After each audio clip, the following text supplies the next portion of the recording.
Bill pass नहीं हुआ। अब सारे न्यूज चैनल्स पर आपको खबरें देखने को मिलेंगी कि कैसे ऑपोजिशन ने वुमेन्स रिजर्वेशन बिल पास नहीं होने दिया।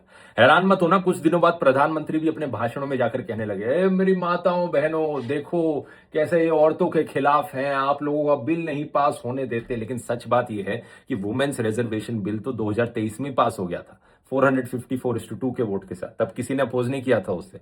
असलियत में जो बिल नहीं पास हुआ, ये एक डीलिमिटेशन बिल था जिस पर वुमेन्स रिजर्वेशन का मुखौटा लगाया गया था। असली मकसद इस बिल का था लोकसभा की सीटें बढ़ाना। और क्यों बढ़ाना?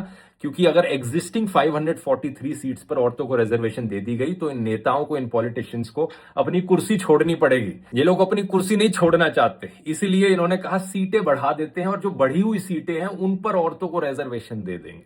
लेकिन इससे भी खतरनाक चीज ये थी कि अगर ये बिल पास हो जाता तो ये सरकार को कंट्रोल दे देता कि डीलिमिटेशन किस सेंसस के बेसिस पर करनी है और कब करनी है। जब लोकसभा में सीटें बढ़ती तो कॉन्स्टिट्यूएंसीज को भी रिड्रॉ करना पड़ता और उन कॉन्स्टिट्यूएंसीज की एग्जैक्ट बाउंड्री क्या होती, ये इनडायरेक्ट पावर सरकार के पास आ जाती। और सरकार पर आरोप लग रहा था कि अगर जैसा उन्होंने आसाम और जम्मू एंड कश्मीर में किया, वो पॉलिटिकल बाउंड्रीज को इस तरीके से रीड्रॉ करते कि हमेशा बीजेपी को ही इससे फायदा हो। इस चीज को इंग्लिश में गेरी मैंडरिंग कहा जाता है। जरा सर्च करके देखो इस शब्द को इंटरनेट पर और समझ कर देखो इसके बारे में।